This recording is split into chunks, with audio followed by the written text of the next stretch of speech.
हाँ बेटा, अपना अगला टॉपिक है एम्पियर के नियम के अनुप्रयोग। एम्पियर के नियम के अनुप्रयोग और एम्पियर के नियम के अनुप्रयोग में पहला अनुप्रयोग अनंत लंबाई के धारावाहिक चालक के कारण चुंबकीय क्षेत्र की तीव्रता। थोड़ी देर पहले मैंने बताया था एम्पियर के नियम का यूज अपन किसी स्थान पर चुंबकीय क्षेत्र की इंटेंसिटी ज्ञात करने के लिए करते हैं, ठीक जिस प्रकार हम वायु सामर्थ्य के नियम का अनुप्रयोग यूज करते हैं। यही था। तो वो वायु सामर्थ्य के नियम के अनुप्रयोग में पहला अनुप्रयोग आपका था अनंत लंबाई के धारावाहिक चालक के कारण चुंबकीय क्षेत्र की तीव्रता। और यहाँ पर भी वही है, अनंत लंबाई के धारावाहिक चालक के कारण चुंबकीय क्षेत्र की तीव्रता। मतलब एम्पियर के नियम और वायु सामर्थ्य के नियम एक दूसरे के समतुल्य हैं। जो काम एम्पियर का नियम करेगा वही काम कौन करेगा? वायु सामर्थ्य का नियम काम करेगा। यही है, लेकिन ये बात अलग है।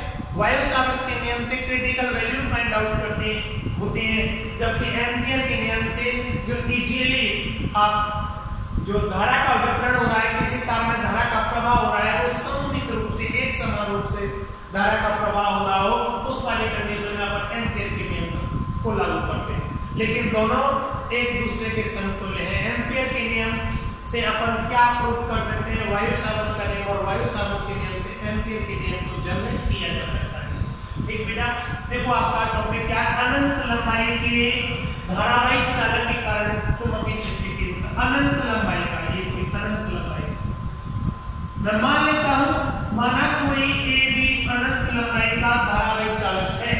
अनंत लंबाई का धारावाहिक चालक है, इसमें कितनी धारा प्रवाहित हो रही है? आई धारा प्रवाहित। इस चालक तार से r दूरी पर स्थित किसी बिंदु P पर आपको चुंबकीय क्षेत्र की गणना करनी है। किसी बिंदु P पर, तार से r दूरी पर स्थित किसी बिंदु P पर चुंबकीय क्षेत्र की गणना करनी है, और वो बिंदु P है। यहाँ तक की बात को अपन लैंग्वेज के रूप में बोलना चाहे तो बोल सकते हैं, माना AB कोई अनंत लंबाई का धारावाहिक चालक तार है जिसमें I धारा प्रवाहित हो रही है। इस तार से r दूरी पर स्थित किसी बिंदु P पर चुंबकीय क्षेत्र की गणना करनी है। ठीक बेटा, चलो अतः बिंदु P पर चुंबकीय क्षेत्र की गणना करने के लिए किसी स्मॉल r त्रिज्या के एम्पियर, किसी स्मॉल r त्रिज्या के काल्पनिक एम्पियर लूप की कल्पना करते हैं। बिंदु तार पर कोई बिंदु O है, इस बिंदु O से r दूरी पर कोई बिंदु P है। इस बिंदु P पर स्मॉल r त्रिज्या के कोई काल्पनिक एम्पियर लूप की कल्पना करते हैं। काल्पनिक एम्पियर लूप ये हो गया, मैं मान लेता हूं ये हो गया एम्पियर लूप हो गया। ये क्या है बेटा? आपका एम्पियर लूप ये है। ठीक बेटा, चलो देखिएगा, उसने बोला काल्पनिक एम्पियर कल्पना की है अपन ने कि यहां होकर कोई लूप पास हो रहा है ना।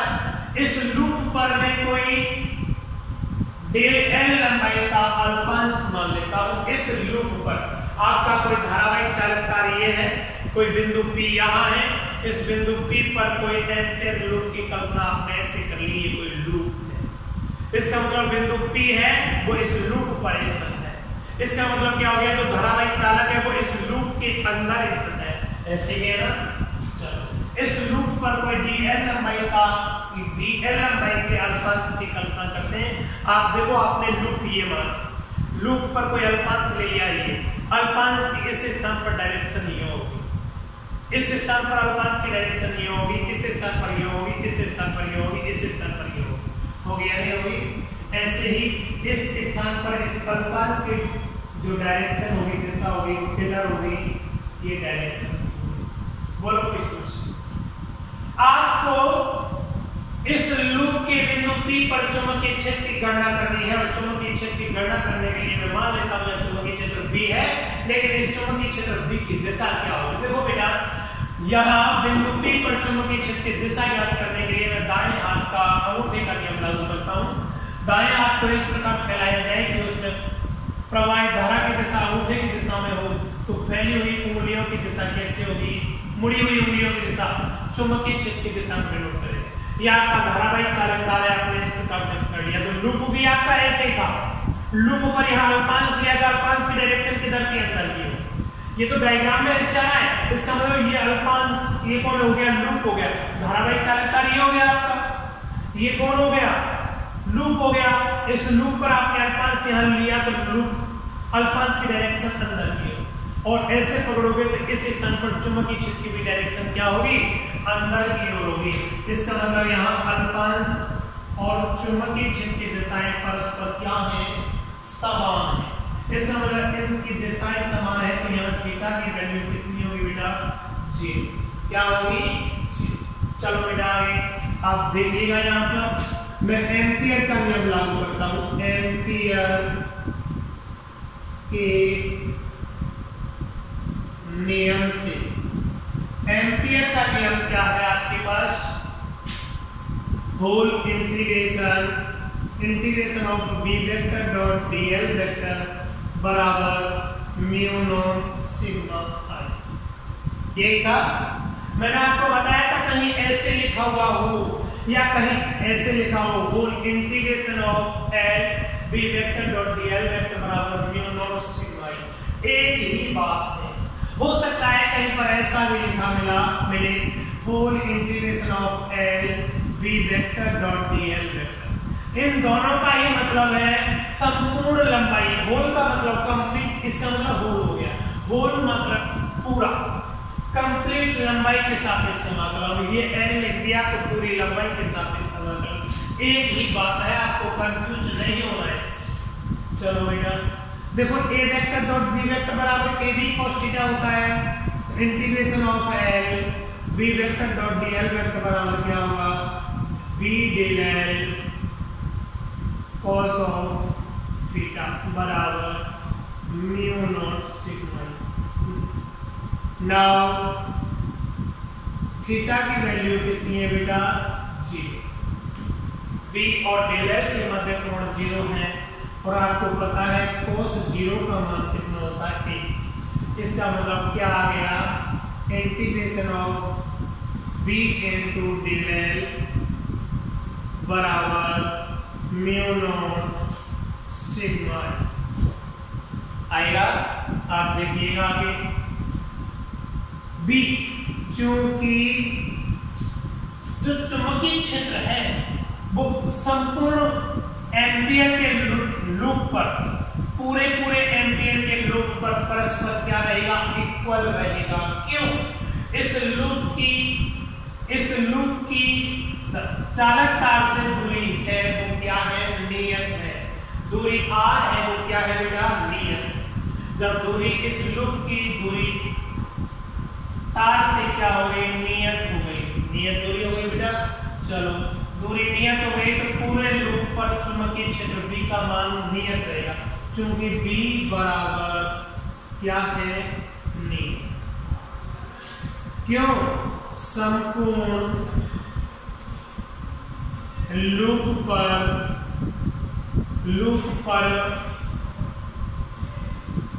B का मान क्या है, नियत है। संपूर्ण लूप पर B का मान नियत है, और जब B का मान नियत है तो B कहाँ चला जाएगा, बाहर चला जाएगा। इंटीग्रेशन ऑफ डी एल, लंबाई के सापेक्ष इंटीग्रेशन हो गया, बराबर म्यू नॉट सिग्मा आएगा।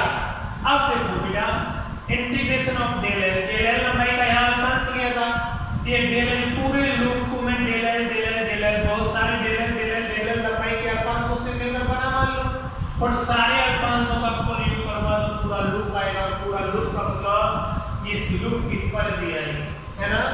इसका मतलब चूंकि integration of L into D L का मान कितना आएगा, एल का मतलब इस लूप की लंबाई, मतलब लूप की लंबाई। और बेटा लूप की लंबाई क्या होगी, इसकी परिधि के बराबर, और इसकी परिधि क्या होगी, 2 पाई r, है ना। और देखिएगा म्यू नॉट सिग्मा आई क्या है, इस लूप से गुजरने वाली संपूर्ण धाराएं, और इस लूप यही है ना। मैं ये वाले मान कहाँ रख दूँ, समीकरण 1, समीकरण 1 में मान रखने पर, समीकरण 1 में मान रखना दे दो बेटा, सॉरी समीकरण 1 इसको नाम दे दो, समीकरण 1 में मैं मान रखूंगा तो आपको क्या मान मिलेगा, देखो b तो आपका एज इट इज रहेगा, b की वैल्यू नियत है, b एज इट इज रहेगा। डेल n की जगह कितना मान रखना है आपको, 2 पाई r, तो v एज इट इज आ गया 2 पाई r, ये आ गया mu not as it is in sigma i की जगह, है ना। देखिएगा बेटा v बराबर कितना मान मिलेगा, म्यू नॉट i अपॉन 2 पाई। अनंत लंबाई के धारावाही चालक के कारण r दूरी पर स्थित किसी बिंदु P पर चुंबकीय क्षेत्र का मान कितना होगा, mu naught i upon 2 pi r, mu naught i upon 2 pi r। देखो v का मान आया mu naught i upon 2 pi r। Now मैं बोल सकता हूं v is directly proportional I and v is directly proportional 1 upon r। आएगा या नहीं आएगा। यदि v और I के मध्य में वक्र खींचना चाहूं तो देखो बेटा ये कौन है, चुंबकीय क्षेत्र की इंटेंसिटी v, ये I, इनके मध्य वक्र कैसा आएगा, एक सरल रेखा। यदि v और r के मध्य में वक्र खींचना चाहूं, v चुंबकीय क्षेत्र और दूरी r के मध्य वक्र खींचना चाहूं तो वक्र इस प्रकार से बनेगा, क्योंकि जैसे जैसे r का मान बढ़ा होगा वैसे वैसे v का मान क्या होगा। आप एक चीज को क्लियर कर रहे हैं कि आप अनंत लंबाई के धारावाही चालक के कारण जो चुंबकीय क्षेत्र की इंटेंसिटी होती है वह चुंबकीय क्षेत्र की इंटेंसिटी हमेशा क्या रहेगी, नियत रहेगी।